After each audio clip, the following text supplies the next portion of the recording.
Hola, buenas tardes. ¿Cómo están? Bueno, muchas gracias a la Feria de Editores por invitarme a entrevistar a Renata Salecl.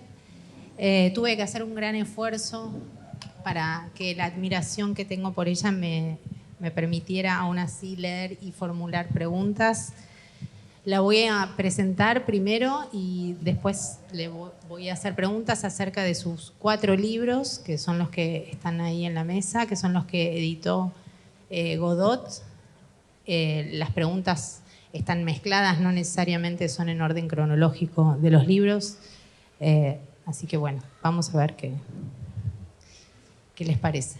Renata Salecl nació en Eslovenia, es filósofa, socióloga y teórica jurídica. Se desempeña como investigadora en el Instituto de Criminología de la Facultad de Derecho de la Universidad de Ljubljana y es profesora en el Birkbeck College de la Universidad de Londres. Todos los años da clases en la Facultad de Derecho Benjamín Cardoso en Nueva York sobre psicoanálisis y derecho y también dicta cursos sobre neurociencia y derecho. Sus libros han sido traducidos a 15 idiomas. En 2017 fue elegida como miembro de la Academia de las Ciencias de Eslovenia. En Ediciones Godot publicó Angustia en el 2018, El placer de la transgresión en el 2019, La tiranía de la elección en 2022 y recientemente La pasión por la ignorancia. Con pasión, minuciosidad y rigurosidad quirúrgicas, Salecl disecciona esos discursos que se pretenden prístinos y evidencia el lado oscuro de las cosas. Salecl arranca las cáscaras para encontrar el corazón de los asuntos. Rechazo de la angustia, medicalización de la vida, emancipación, el ejercicio del poder, el modo en que somos sujetos alienados al mercado, aunque no lo queramos, los modos en los que negamos y elegimos desconocer realidades que nos determinan, son tan solo algunos de los issues que Salecl dispone sobre la mesa. Okay. Como una croupier, dispone las cartas sobre un paño suave y nos invita a apostar, a poner algo de nosotros en juego para salir del agobio al que nos conmina el adormecimiento de lo que se pretende dado. Salecl pone ese pero que, como sugirió Susan Sontag, es la marca del pensamiento. Cada uno de los 4 libros dialogan entre sí y funcionan produciendo variaciones sobre lo mismo. El procedimiento crítico de la autora consiste en mostrar el modo en que muchas de las cosas que se instalan con la supuesta intención de producir bienestar, no solo no la producen, sino que son productoras activas de malestar. Elecciones, amor, guerras, maternidad, genética, regímenes de verdad y otros tópicos son leídos a la luz de la subjetividad producida por el avance global del neoliberalismo en las sociedades postindustriales. Se nota no solo en los temas que aborda, sino en el modo de abordarlos y en su enunciación, que lo que de veras le importa a la autora es el padecimiento de las formas de la subjetividad contemporánea. Considero que sus textos son una resistencia al embate arrasador de la ideología de la productividad y el rendimiento. Ahí donde proliferan el individualismo y la alienación, Renata Salecl produce un pensamiento que nos orienta hacia una emancipación posible, emancipación que nunca es sin otros. Le agradezco entonces su honestidad intelectual. Bueno, voy a hacer la primera pregunta. ¿Vamos? Muchas de las cuestiones que trabaja en su libro Angustia, que es de 2004, son resignificadas a la luz de la amplificación que han cobrado hoy en 2022. Esas cuestiones son reformuladas en cada uno de sus libros.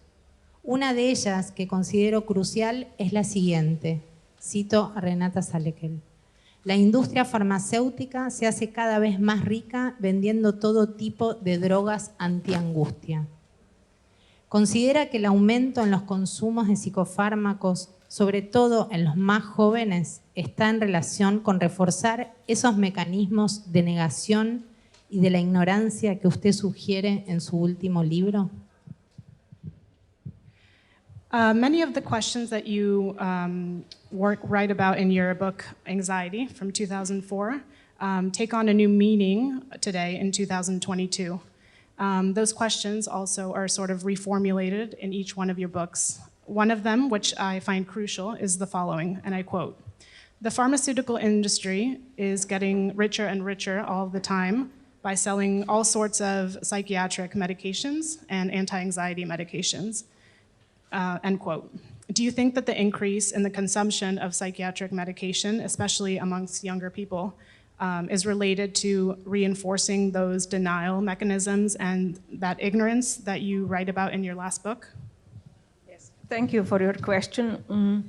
Actually, just I think like maybe 2 weeks ago, very important research came out from the pharmaceutical industry that there is no scientific proof that antidepressants work in the way we imagined. But then very quickly after this research came the answer, which is that although we don't know how they work, for some people they work. So we can say that a certain kind of an ignorance actually is at the core of the scientific approach to mental illness. Bueno, hace 2 semanas salió un estudio que decía que en realidad no hay una evidencia científica total de que los antidepresivos funcionan de tal manera o del modo en el que nos imaginamos. Pero que si bien no sabemos cómo funcionan o si funcionan del todo, de algún modo sí terminan funcionando. Y producen una ignorancia, ¿no? Eso, sí. Después de haber leído Angustia, me resulta inolvidable, por lo potente, su noción de que una sociedad sin angustia sería un lugar muy peligroso en el que vivir. Desde que usted lo planteó, el mundo ha cambiado. Efectivamente se ha vuelto más peligroso. ¿Considera que darle lugar a la angustia podría funcionar como un modo de resistencia? After reading your book, Anxiety, I find it unforgettable because of how strong it was in your book, the idea that a society without anxiety would be a very dangerous place in which to live. Ever since you spoke about this idea, the world has changed, and it's become a more dangerous place. Do you think that becoming more open to anxiety could work as a political resistance mechanism? Yes. So I have concluded my book on anxiety with the discussion that I had personally with an American colonel who served in Iraq war. Because when I was researching anxiety, I was very curious how anxiety works when you are engaged in a violent situation like war. And his answer was that he is afraid when he observes people without anxiety, soldiers without anxiety. And I think we are still dealing with the same problem. Wars are still, in a way, conducted and started by people who actually do not necessarily have that kind of an anxiety, which is an essential human feeling which makes us social feelings. The question of who am I for the other, what am I doing that can hurt another?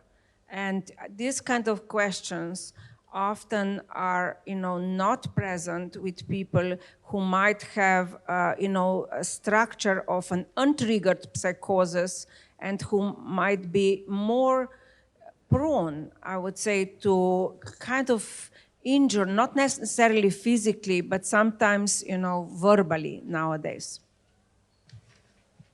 Bueno, la respuesta a la pregunta es sí.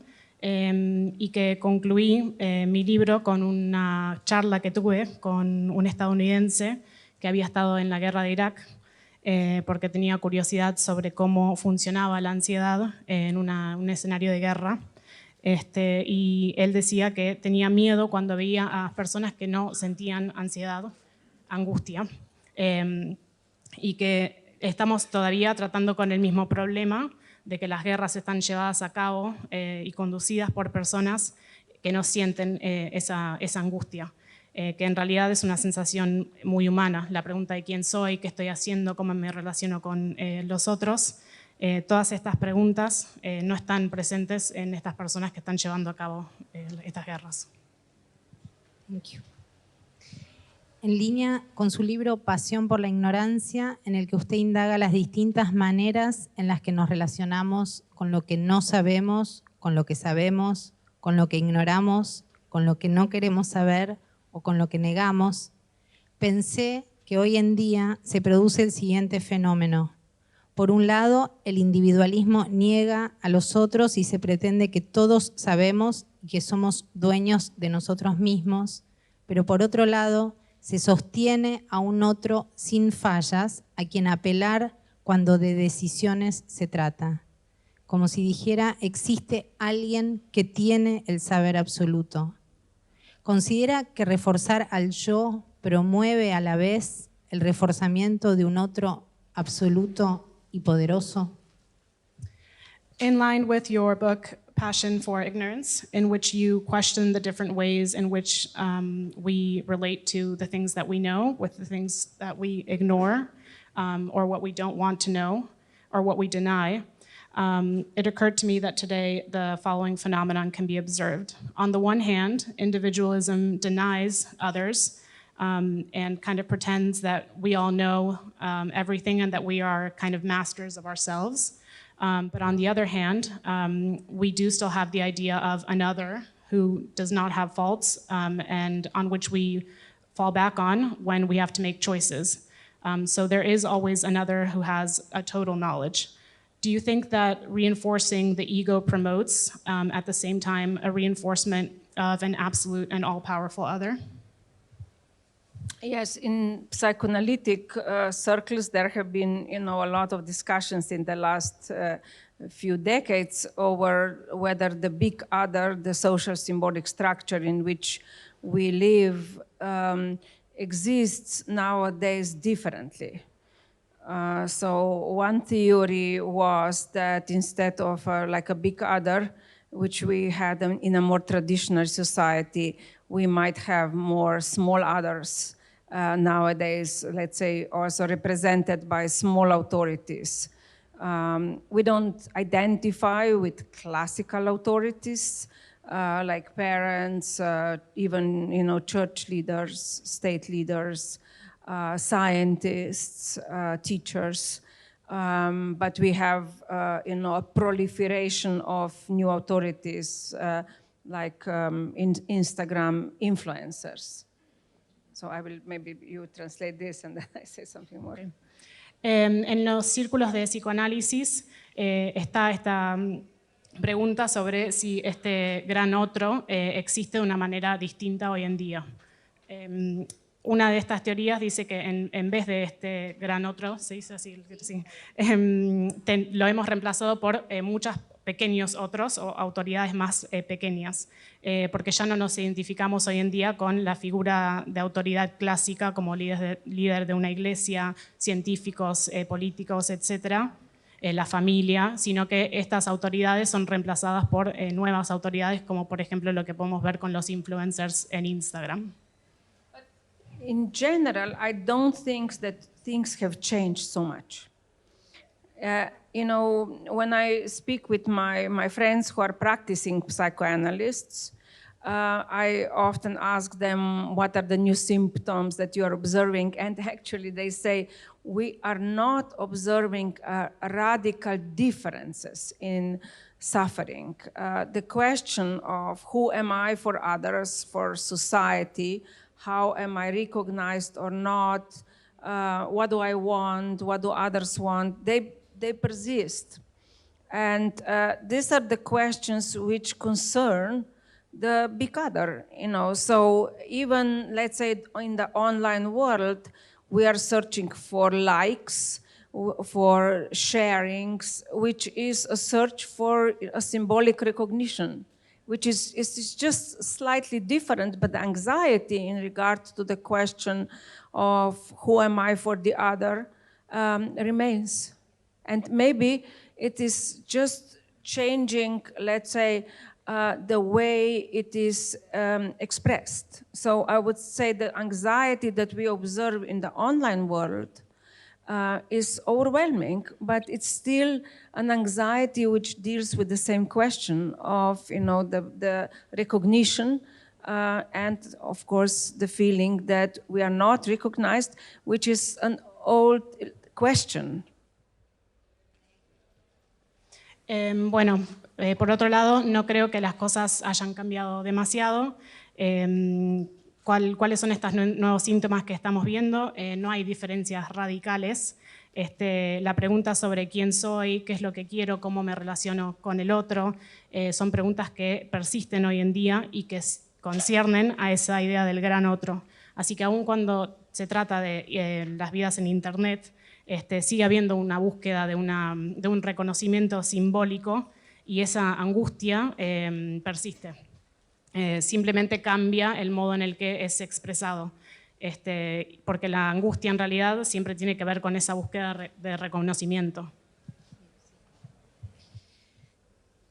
El comienzo de la tiranía de la elección evidencia de manera muy contundente el modo en que la ideología de la elección, cito a la autora, atosiga al individuo con la idea de que él o ella es el amo absoluto de su propio bienestar y de que la dirección de su vida y de la dirección que su vida ha tomado.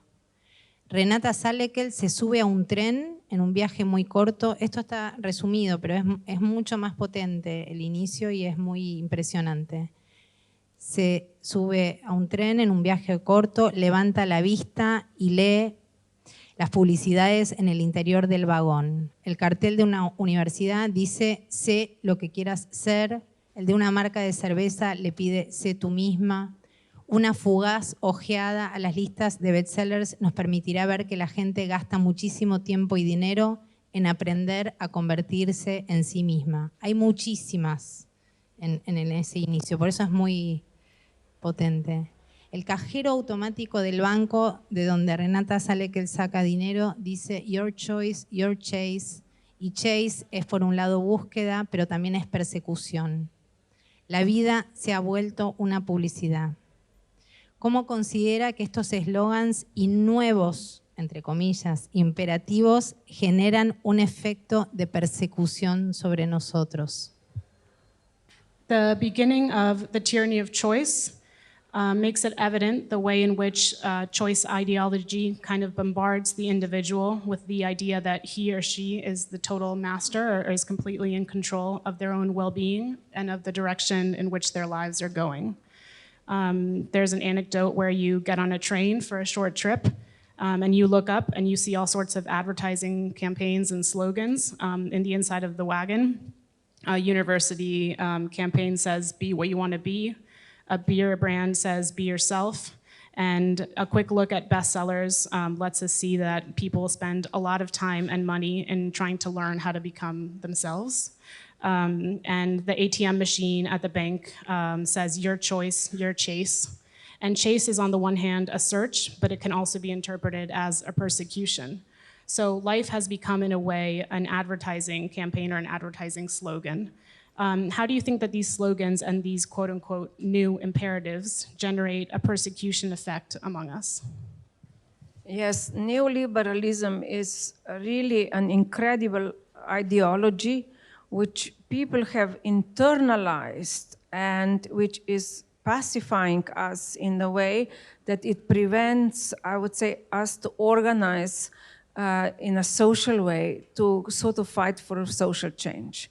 And the success of this ideology is that it's based on anxiety, on the feeling of guilt, the feeling that we have not done enough and that we have somehow failed, and that if we have failed, we are guilty for our failure, regardless of whether we had any other option in life. Let's say for me, one of the biggest shocks was 4 years ago when I visited Buenos Aires after I went to Chile, where I spent 1 month, and I was analyzing the power of neoliberal ideology, this is like one of the earliest countries, around the world to adopt it so fully, with the Chicago boys, in the 70s.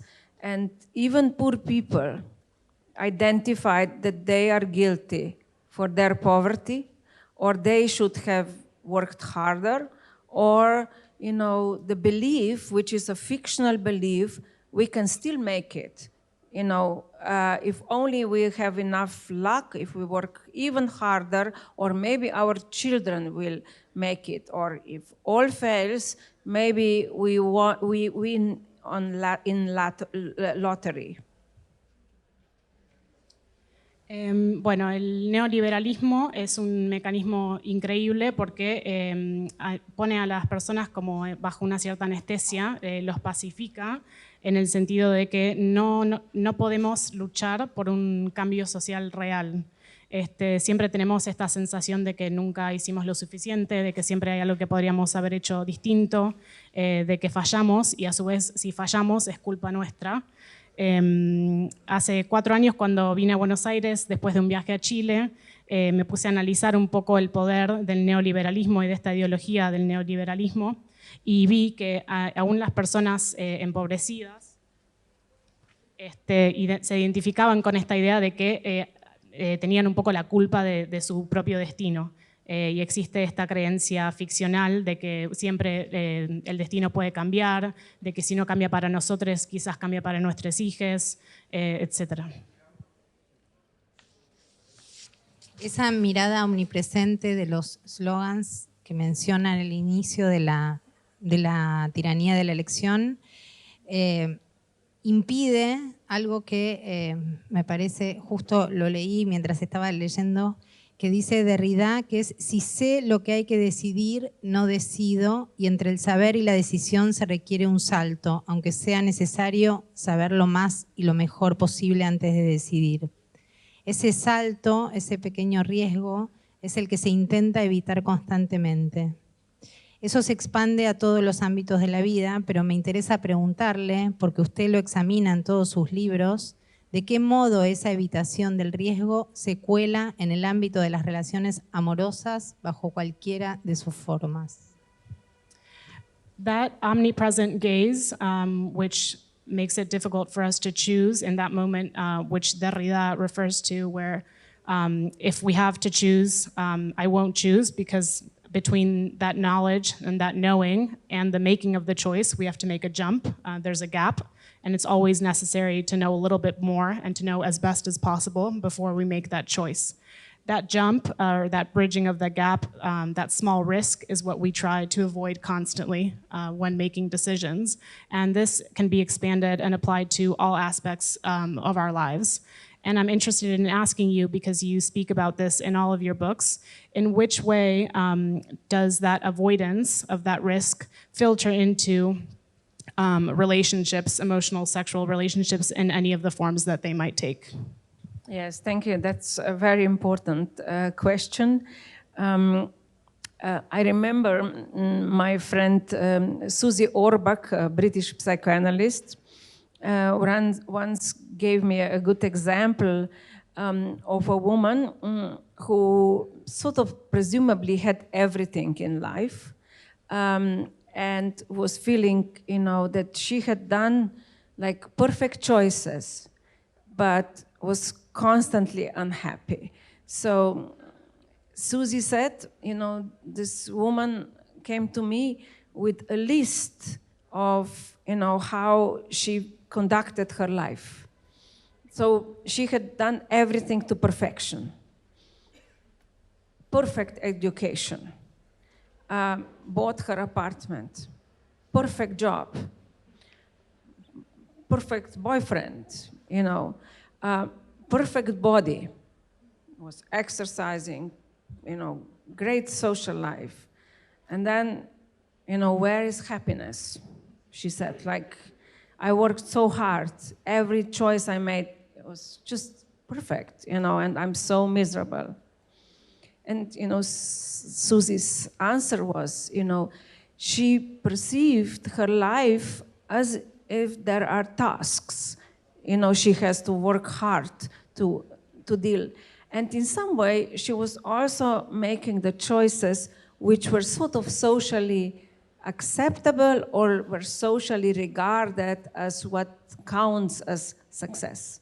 You know, in a way, she was working against, in a way, her own desire. She did not allow also her unconscious desire to ever come true because of the ideals she was following, which were sort of, let's say, outside ideals of our society.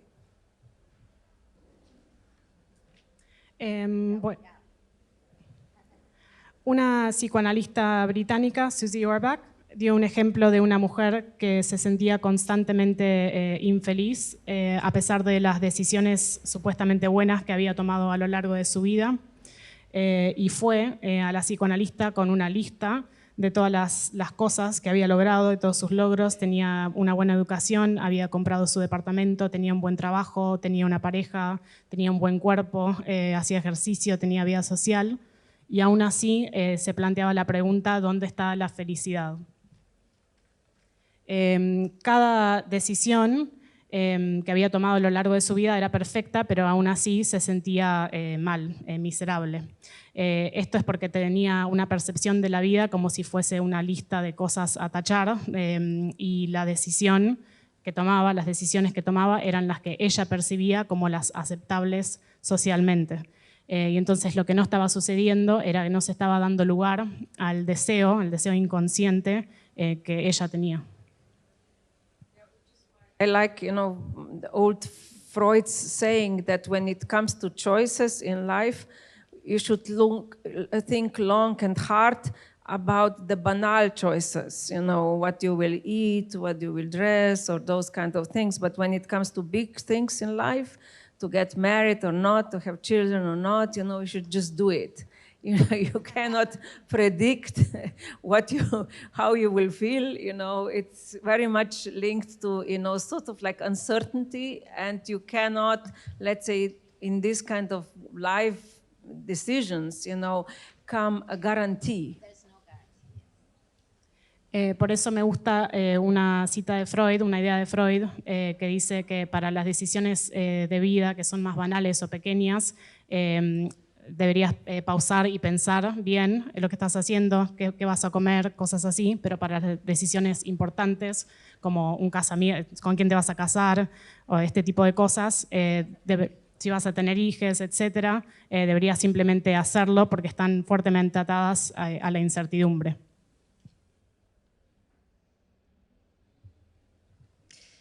Los encuentros sexoafectivos se están transformando también en imposibles, ahí donde, como usted señala, la gente les exige a personas que no conoce que colme sus deseos, pero cuando no recibe lo que busca de sus interlocutores anónimos, se enoja y se decepciona. Y entonces hay cada vez, dice la autora, cada vez más apego a los objetos y menos a las personas. ¿Considera que hay también una constante objetualización de los otros?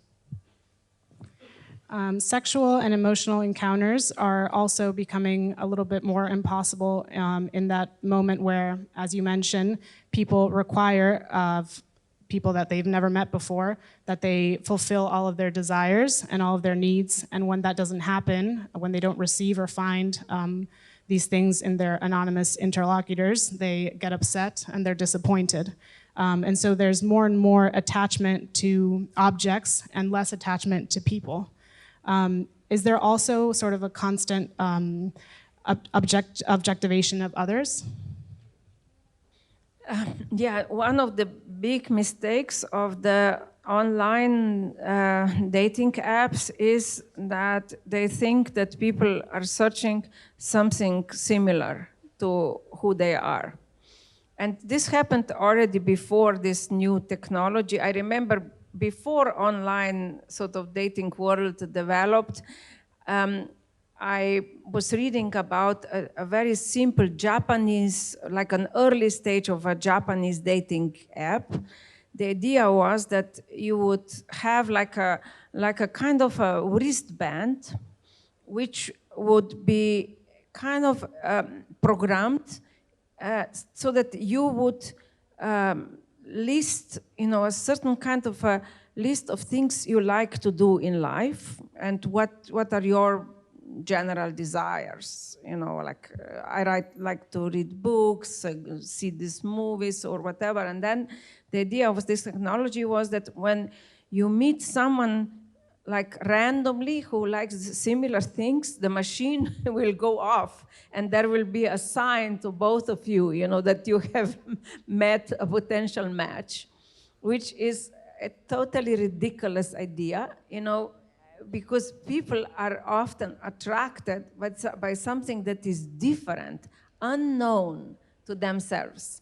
And no matter how we try to visualize what we like, our fantasy works completely, in the opposite way, that, it creates attraction to the unknown, to the mystical, to, something that is a little bit off, not necessarily ideal. And I think that, if there are any developers of the future dating apps, I think they should speak with the psychoanalysts and I think a big business might await them if they introduce, more randomness, I would say, than, this prediction of people listing what they like and don't like.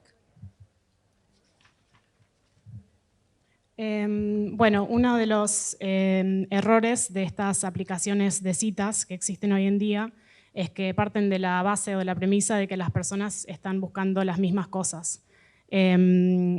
Hay una idea de una app japonesa que era como una especie de pulsera digital que las personas pueden programar para hacer una lista de las cosas que les gustaban, los libros que les gustan leer, las películas, etc. Entonces, en el momento que vos conocías a una persona que tenía los mismos gustos que vos, esa pulserita se detonaba y te daba como una señal de que habías encontrado a la persona perfecta.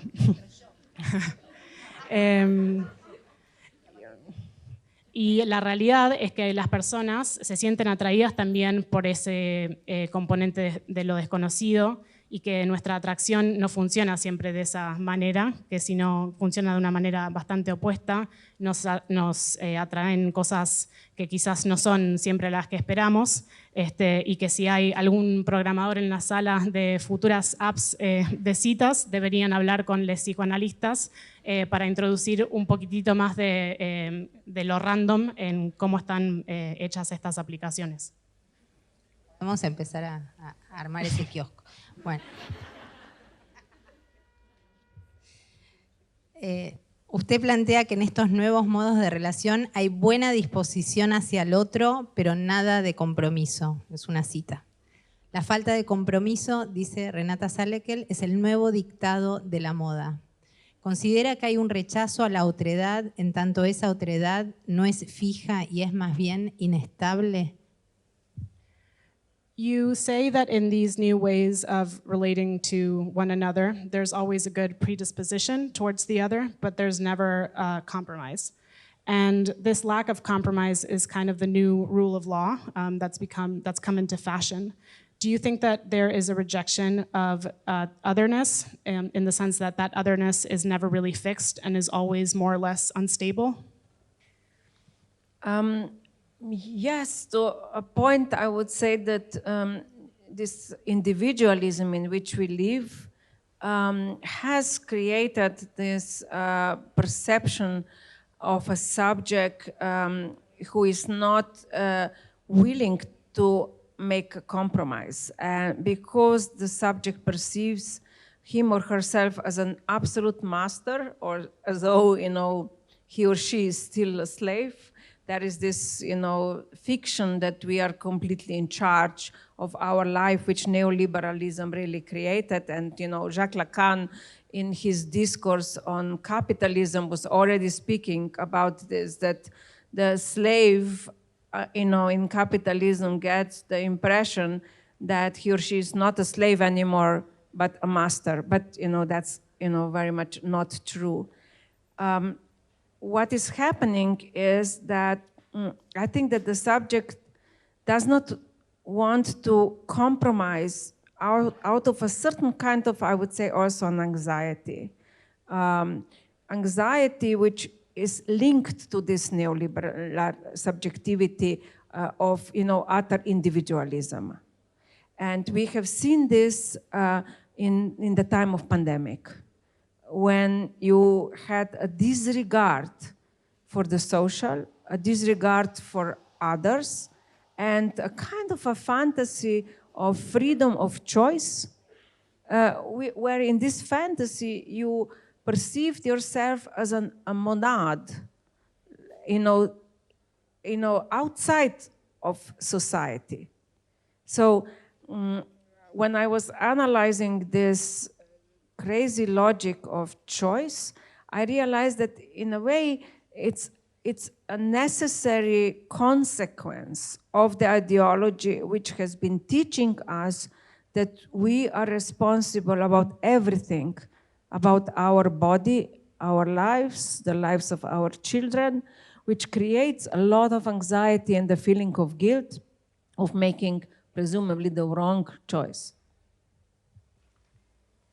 Bueno, la respuesta es que sí, que este nivel de individualismo con el que vivimos produce un sujeto que no quiere tomar un compromiso y que también está relacionado con la idea de que los sujetos son los dueños de sus vidas, de que tenemos el control. Esto está atado al neoliberalismo también. Y como decía Lacan, en el capitalismo el esclavo tiene la impresión falsa de que en realidad es el maestro o el dueño de su vida. Y esta falta de compromiso del sujeto, que el sujeto no quiera tomar una decisión, también está atada al neoliberalismo y al individualismo. Y esto también lo vimos en la pandemia, donde existía una especie de fantasía de la libertad de las elecciones y nos percibíamos a nosotros mismos como si estuviéramos fuera de la sociedad. Y de lo que me di cuenta cuando investigaba esto de la elección y de las decisiones es que la ansiedad y la angustia es una consecuencia necesaria de esta ideología neoliberal y capitalista que produce todas estas angustias por hacernos pensar que somos dueños de nuestras vidas y nuestros destinos. En Pasión por la ignorancia, usted plantea que la cultura de la cancelación muchas veces genera un tipo de angustia entre las personas que están todo el tiempo preguntándose si van a ser canceladas o no. El avance de estos dispositivos de control en nombre del bien, ¿de qué modo influyen en esos padecimientos que supuestamente vienen a aliviar? You say in Passion for Ignorance that this cancel culture a lot of times generates anxiety among people because they're all the time worrying about whether they themselves are going to be canceled at some point or not. And the onset of these control mechanisms, which are supposedly doing good, in which way do these influence the sufferings that they're supposedly here to alleviate?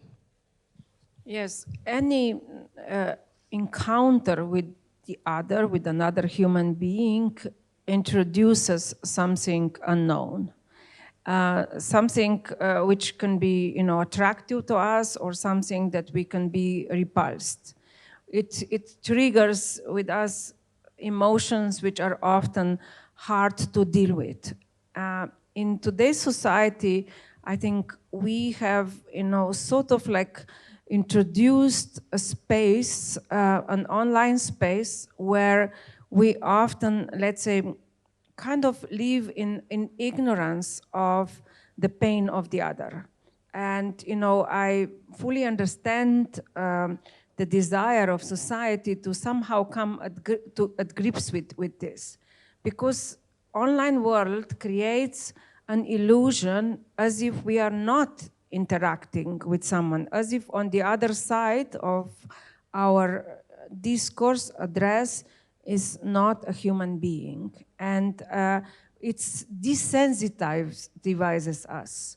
But at the same time, it still, opens a whole kind of a space for us to deal with the questions which I spoke before about, how do others regard me? Am I loved, or am I hated? Am I recognized? So in this, I think, situation, we are trying, I think often desperately, but quite often wrongly, to find some kind of regulations of the discourse, which in itself cannot easily be regulated, because we cannot never fully, let's say, control the impact that our discourse or the discourse of others has on us. Bueno, cualquier encuentro con el otro introduce un grado de lo desconocido, y esto desconocido puede generar tanto atracción como repulsión. Lleva lugar a emociones que son difíciles muchas veces y con las cuales es difícil lidiar. Hoy en día vivimos en un mundo en el que muchas veces ignoramos el dolor de los otros, y también comprendo la necesidad de la sociedad de intentar entender esta situación. En el mundo de Internet muchas veces nos comportamos como si del otro lado de la pantalla no hubiera un ser humano, pero sin embargo siguen persistiendo estas preguntas de quién soy, si la gente me ama, si soy amada, cómo me relaciono con los otros. Y estamos de una manera desesperada, pero muchas veces errónea también, intentando encontrar regulaciones de estos discursos, porque en realidad, bueno, nunca los podemos regular del todo. Just add something. At the end of my book, A Passion for Ignorance, I deal with something which really bothered me. When I came across research done in Denmark and United States among thousands of people who are sharing in the online world conspiracy theories and fake news, but they actually do not believe in them. This was for me something quite surprising. And when I was thinking about that, why would people do this? I realized that, this question for them, the question of recognition was crucial, because by doing this, they got recognition from their own bubble, the little group they circulate in, but also recognition from the pain of the others. When they were sharing fake news, which hurt another group, let's say another political group or believers into something else, when they got response, they got satisfaction. Al final del libro Pasión por la Ignorancia, me topé con un estudio sobre las personas que comparten teorías conspiratorias, pero que en realidad no creen en estas teorías o esta información que comparten. Entonces me pregunté por qué, y esto está ligado a esta búsqueda del reconocimiento, que es tanto el reconocimiento de sus propios círculos pequeños en los que se mueven, y también un reconocimiento que está ligado al dolor ajeno. Are you tired? Because I have a lot of questions. I can. People are maybe tired. I don't know. Okay, I'm fine. Okay. Después vamos a darles. Sí, la idea es que ustedes también intervengan. Si quieren, ¿eso quería intervenir ustedes? Pues podemos esperar al final y sí, después les damos después les damos la palabra le damos la palabra al público. Usted sostiene que, cito, tenemos que ser muy, pero muy cuidadosos para no terminar creando un nuevo mundo de censura. Dice Renata Salecl, yo viví en un mundo así, la ex Yugoslavia, y la censura rápidamente se vuelve egocentrismo. Además de ansiedad, en realidad es angustia, además de angustia, esto promueve la incapacidad de lidiar con temas importantes en un diálogo constructivo y tolerante, dice la autora. ¿Considera que la corrección política contribuye a la ruptura de los lazos comunitarios? You say that we have to be very, very careful in order to not end up creating a new world based on censorship, and that in the ex-Yugoslavia, censorship quickly became about egocentrism, and that in addition to anxiety, this promotes the inability to deal with important issues in a constructive and tolerant way. Do you think that political correctness contributes to the break in these community ties?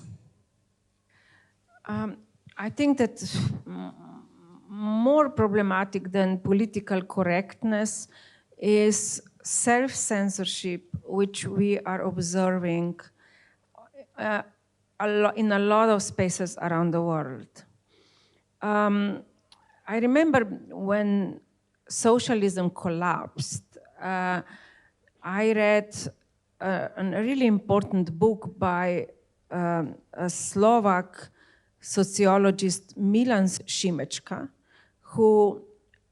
he was a professor of sociology, but after the 1968 uprising in Prague, which was crushed, he lost his job and became a truck driver. And he analyzed what happened after 68, and he called this normalization. And I remember when I was reading that, it looked very similar to the kind of the Bentham, Jeremy Bentham's idea of a panopticon, where Jeremy Bentham, as a philosopher who was propagating utilitarianism, had the idea that the prison in the future should be run in such a way that there will be an illusion that you are all the time under the control, that there is like a light in the controlling tower, but actually no one necessarily will be there, but you would think that there is someone there, and you would sort of be afraid, and also that there would be random punishment for people, and everyone would know that this punishment happened. So self-censorship is the ideal of any authoritarian society. I will say something about that. Considero que más que la corrección política, la autocensura es más peligrosa. Cuando colapsó el socialismo, leí un libro escrito por un sociólogo que después de lo que sucedió en 1968 en Praga, perdió su trabajo como académico y empezó a ser camionero. Y cuando analizó lo que había sucedido en 1968, lo ligó con un proceso de normalización. Esto está ligado también a otra idea de cómo podrían ser las cárceles en el futuro, y la idea de que los presos en realidad tendrían que estar en las cárceles con la ilusión de que hay una persona siempre en la torre como vigilando y controlando, y que también existe siempre la posibilidad de que van a haber castigos random, y eso lo que hace es que las personas se autocensuren y se autocontrolen y vivan con el miedo de que todo el tiempo puedan recibir castigos de manera aleatoria. So Šimenčka said that punishment started after 68 in Czechoslovakia in such a way that people would be randomly punished in the office. Suddenly someone would lose job, you wouldn't know exactly why, or his or her child would not be able to go to university. And of course we don't want our children to suffer, and people started self-censoring. Very similar thing is happening now in Russia. If you analyze how the passivity works, now, especially at the time of the aggression in Ukraine, but also in the last 20 years of Putin's regime, we can see that it is not relying only on propaganda, but on this kind of very detailed elements of what Šimenčka would call normalization, random punishment, but also the introduction now for some time of laws which prohibit words. So we live in times where words are very dangerous, like the war cannot be named war, it's called special operation, any NGO cannot be simply called NGO, but foreign agent, you know. And you have a certain kind of, let's say, then internalization on the side of the public of the fear, you know, like people self-censor. So what holds authoritarian regimes together are often self-censoring people living their quiet lives, you know, lying on the couch, but knowing what they are not allowed to say public.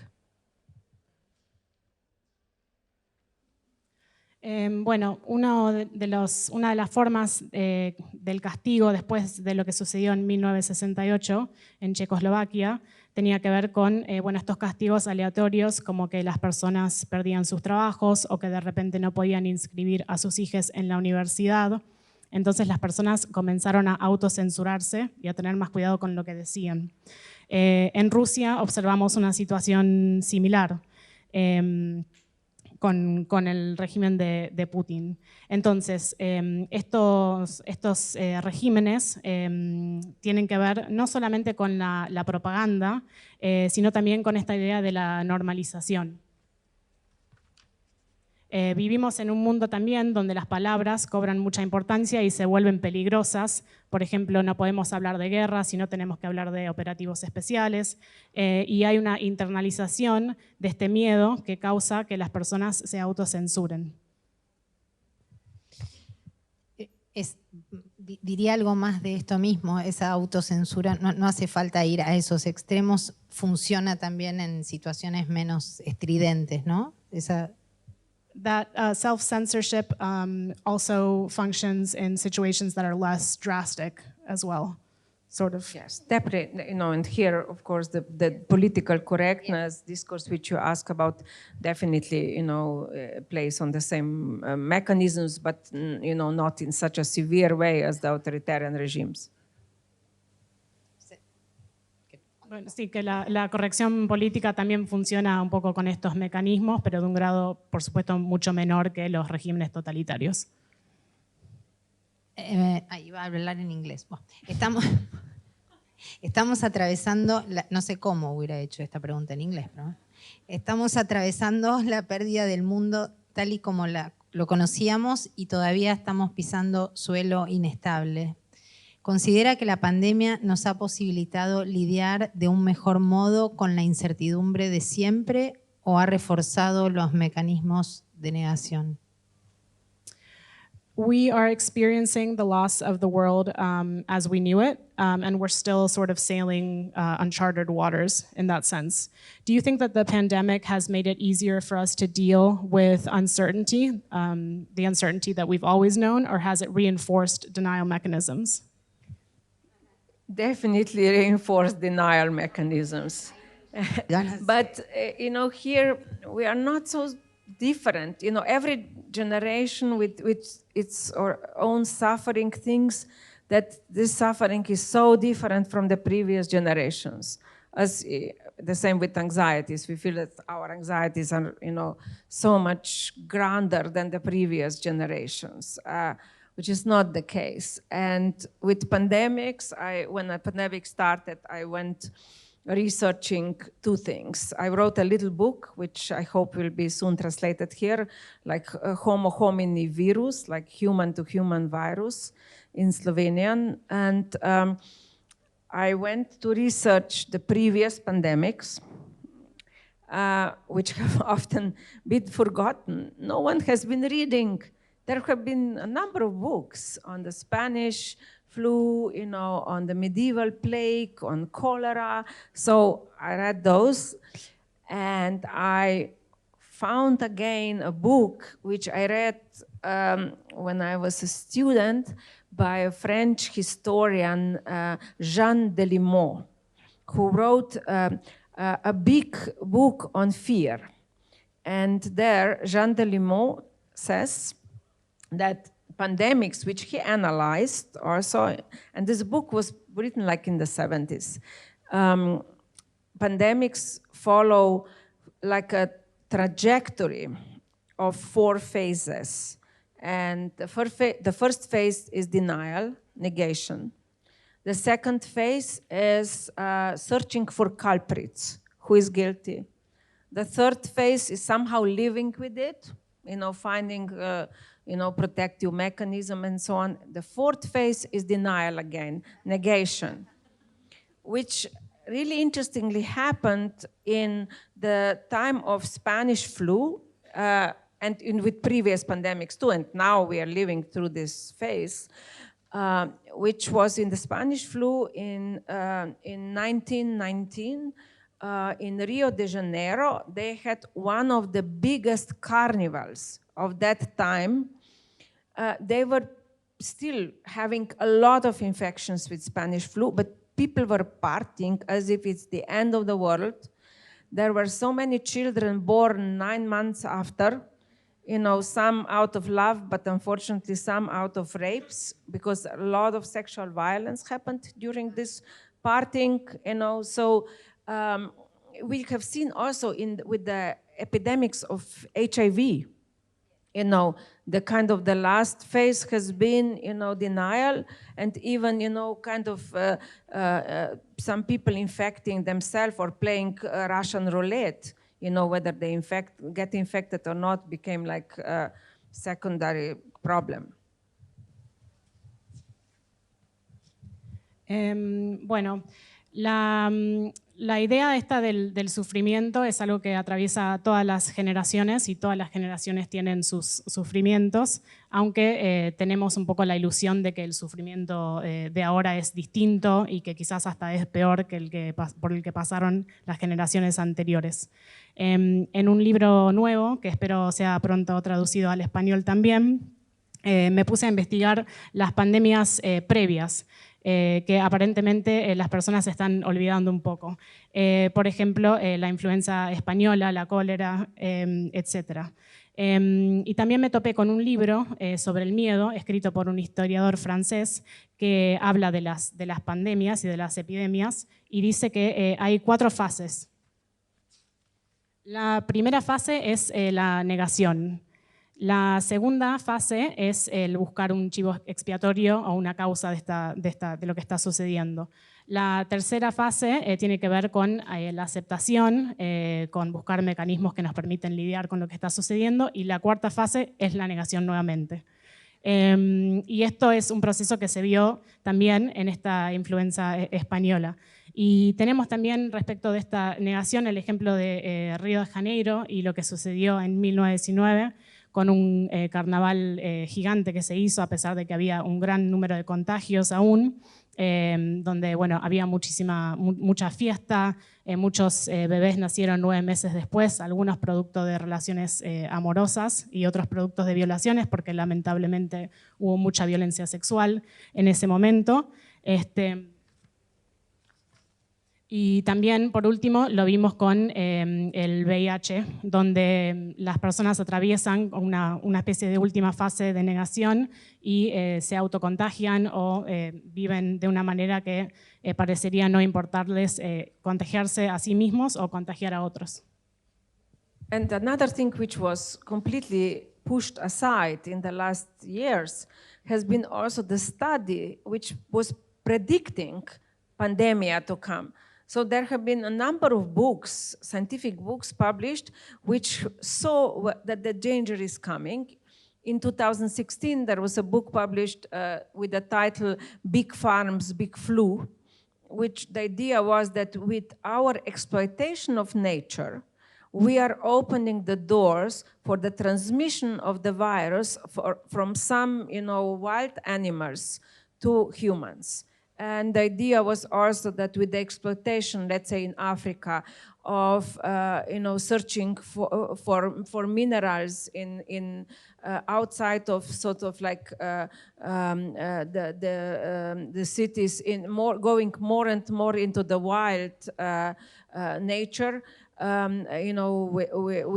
With all the exploitation also that is happening with monocultures that are, like palm oil, which a lot of cultures, countries started sort of like investing in. And of course in China, the prediction was that with the big farms taking over the small farms, small farmers are more and more pushed into the wilderness. and they are also trying to earn money by kind of creating new taste with, sort of farming some wild animals as delicacy. And that was already a prediction that the virus might jump from these wild animals to domestic animals to the human. Again, something completely forgotten, ignored, the research ignored. También hubo una ignorancia, una negación de los estudios que predecían la pandemia. Por ejemplo, en 2016 se publicó un libro que se llamaba, Granjas Grandes, Influenza Grande o Pandemia Grande podría ser, y nuestra explotación de la naturaleza podría llegar a traer una pandemia como la que vivimos. También el ejemplo de la búsqueda de minerales en África, la explotación de la naturaleza ahí, el ejemplo en China, donde las personas que trabajan en granjas más grandes explotan y desplazan a las personas que trabajan en granjas o en lugares más pequeños, y estos se ven obligados igual a tratar de ganar dinero con animales que no son, no sé cómo decirlo, animales exóticos, esa es la palabra, con animales exóticos, y ahí se da un salto de esta enfermedad de esos animales a los animales domésticos y luego el contagio a los seres humanos. Bueno, I have 2 more questions and people can... Some democracy. Yes, I just a little bit of it. Not too much. Mientras, voy a la 19, la de Ucrania. Mientras preparaba esta entrevista, me topé con la noticia de que Vladimir Zelensky y Olena Zelenska, presidente y primera dama de Ucrania, fueron tapa de la revista Vogue. La fotógrafa que los retrató fue Annie Leibovitz, elegida por habitualmente las estrellas de Hollywood, y lo que se combina en ese material es lo más cruento de la guerra, etcétera, etcétera. Y eso generó muchísima polémica y varias reacciones y críticas en las redes sociales. El matrimonio presidencial aseguró que la entrevista fue realizada con el objetivo de visibilizar la guerra y recaudar fondos. Son esa clase de hechos respecto de los cuales habrá que suspender el juicio moral para poder leer algo. Y entonces pensé en preguntarle a usted qué lectura podía hacer al respecto. While I was preparing this interview, I came across the news that Vladimir Zelensky and Olena Zelenska, President and First Lady of Ukraine, were on the cover of Vogue magazine. The photographer who took their photo was Annie Leibovitz, who's chosen by celebrities and Hollywood stars. All of the material, which combines the worst aspects of the war, generated a lot of controversy and a lot of criticism on social media. The presidential couple assured the public that the interview had the objective of making the war visible and also generating funds.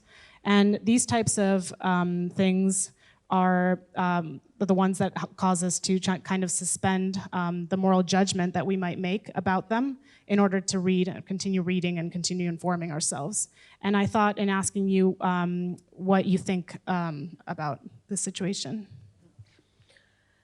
When the war happens, we often want to see, particular kind of images. Usually, we easily identify with children, like suffering children, like even, let's say, in the 80s, if you remember the famous cover on the National Geographic of the Afghan girl, which is still used today as advertising, with her green eyes. No one is using the image of how the woman looks now. They found her in the early 2000s, and her skin was aged.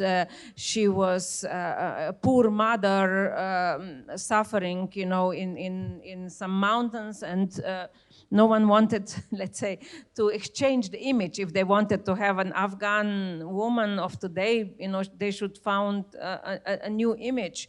But with war in Bosnia, I remember they were searching for a particular kind of image, the medias, with which we can identify.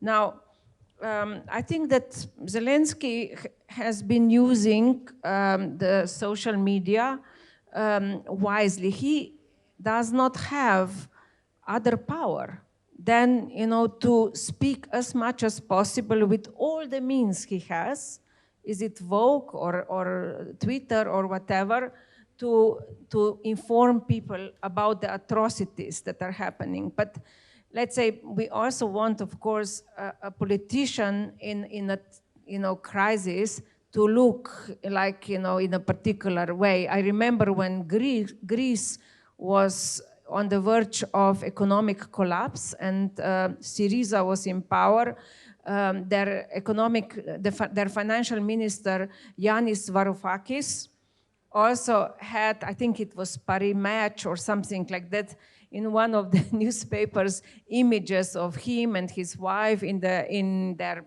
very nice apartment.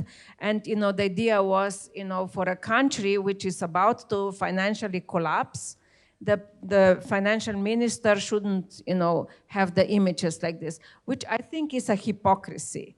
We are voyeurs nowadays with Instagram. And I think that basically Zelensky has been pretty much, I would say, using any means that he can get, to sort of speak to the world. And if the Vogue is, asking him, why not? I would say that I would not moralize his choice in regards to, the message he is trying to, send across. And it is the message which we should listen to, not necessarily, be so obsessed whether he dressed in a proper way for the photo shooting.